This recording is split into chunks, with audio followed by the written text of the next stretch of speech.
So God, when he created humankind, it's very obvious that he actually wants us as people. He created humans to be with humans. He didn't create humans for the mere fact of humans worshiping him and humans serving him. God didn't need us, in other words. God was in perfect fellowship with self before he created anything. And God himself, of course, created everything. And so what you understand is that we often relate to God.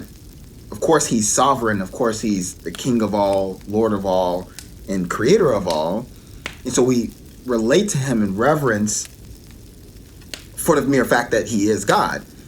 But how he chooses to describe what he desires from us, it's not just that he wants our service. It's not just that he wants our worship.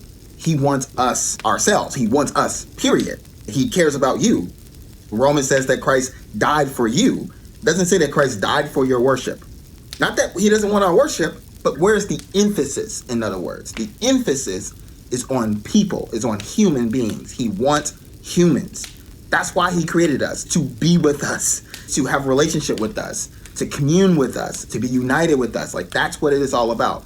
And you need to look no further than Revelation 21, where in the end of all things, this is a real great indication to describe what is it that God really wants? What is he really after? When you get to Revelation 21, what you don't see in Revelation 21, it says, and God himself will rule over them and they will serve and worship him all days of their life, period. Not that we wouldn't serve and worship God all the days of our life when New Jerusalem comes. Not that God wouldn't be God over us or rule over us. But the emphasis in Revelation 21 is that, and then I saw no more sorrow, no more death. Death was no longer. God will wipe away all tears from their eyes. That's a relational thing. That's a compassionate thing. This is in the end of all things. There's no incentive other than that this is just simply what God cares about. It's us. He will wipe away all tears from their eyes. And that God himself will be with them and he will be their God and that they will be his people. So clearly God cares about you. God cares about us. He wants you. He doesn't just want your service. He doesn't just want what you can do for him. He wants you. That's what he cares about, is us. And he demonstrates that from Old Testament to New Testament. Way back in the Old Testament, Genesis 4, you see him protecting Cain, the guy who just murdered someone.